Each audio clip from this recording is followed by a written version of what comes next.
Welcome back to In the Kitchen with Grace. Today I am making homemade breadsticks. I am actually doing a Copycat Pizza Hut breadstick recipe. We love breadsticks in our family. My kids just gobble them up. And my favorite is the Pizza Hut ones. So I'm giving these a whirl and we'll see how it goes. I've actually made these a couple of times before. My kids are more along the lines of Olive Garden style breadsticks. So I'm going to throw a twist at them tonight when we're having pasta primavera for dinner.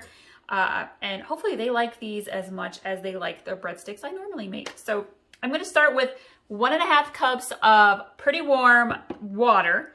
And we're going to do 1 packet of quick instant yeast, fast acting yeast.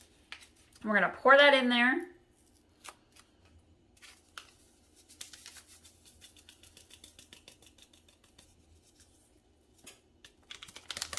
And then we are going to do 1 tablespoon of sugar. And I'm going to use a little whisk, and we're going to whisk this together. If you are new to using yeast, you want to use warm water, and that sugar activates the yeast. The gluten kind of gets your yeast going. And so we're going to mix this together here really good. And then I'm going to let this sit for a good 5 to 10 minutes, and you're going to know that it is ready because it's going to get foamy and bubbly at the top. You're going to start with 4 cups of flour.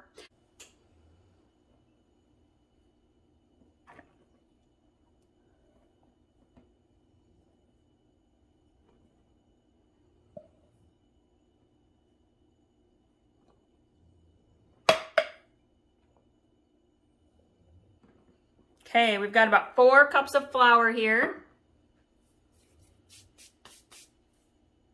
And then we are going to do 1 teaspoon of salt. So here in a little bit, we're going to put together the topping seasonings.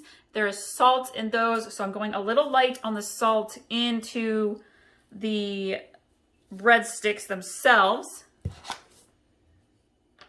And then we're going to do 3 tablespoons of oil. I'm going to use light olive oil.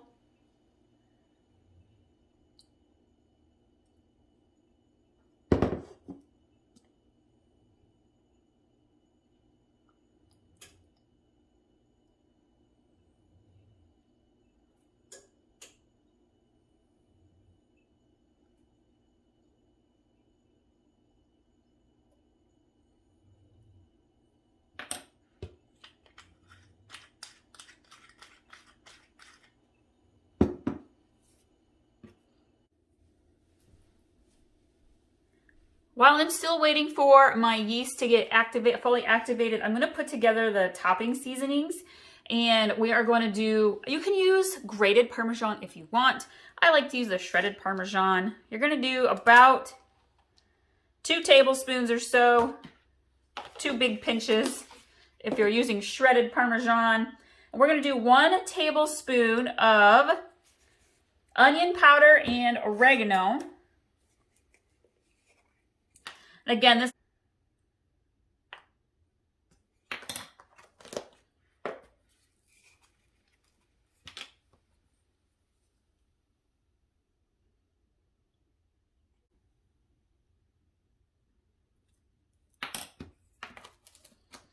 we're going to do 1 teaspoon of basil. I'm actually just going to sprinkle in the basil. And garlic powder, we're going to do 2 teaspoons of garlic powder.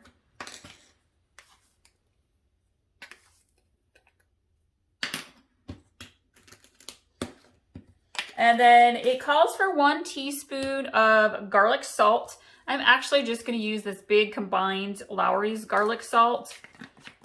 And I'm just going to sprinkle in because you want about 1 teaspoon, so I'm just sprinkling it in there. And then we're going to kind of just mix this together. And then we will sprinkle this on top of our breadsticks before we put them into the oven. All right, our yeast is activated. You can see how foamy it is on the top.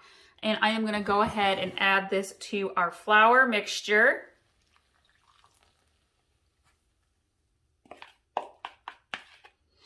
And we're gonna give this a nice, good stir.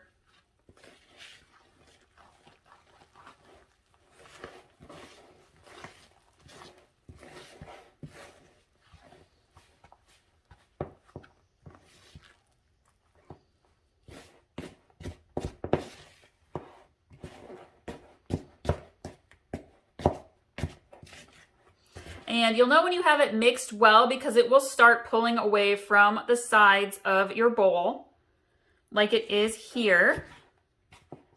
And I'm actually gonna go grab my baking pans really quick. I'm gonna add some flour to my hands because I'm going to be molding our dough into my baking dishes. And I'm sprinkling flour down there on the bottom as well, helps keep it from sticking. And you're gonna take about half of your dough. I'm giving a quick little knead in the bowl here just for a second, bringing it all together. Cut. I've got about half of my dough. And we are going to flatten it out into our pan. If you need to add a little more flour to your hands, go ahead and do so. We're actually going to let these rise in the baking pans.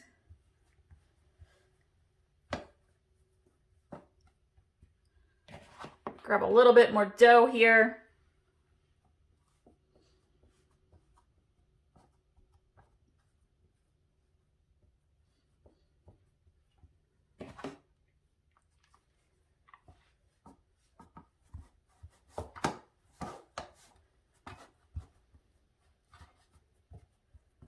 All right, it is nicely patted into my baking pan. And then I am going to grab a little brush, and I have melted a bunch of butter.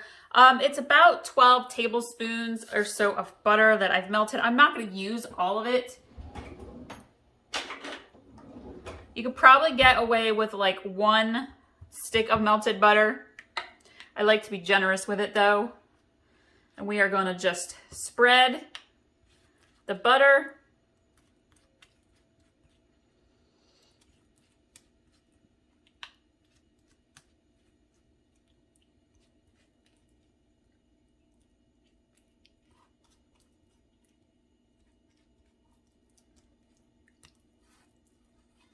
Get the sides, the edges. Okay, and now we are going to grab our seasoning topping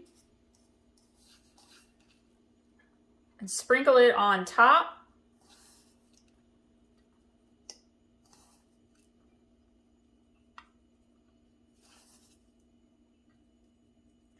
Be generous with your seasoning here.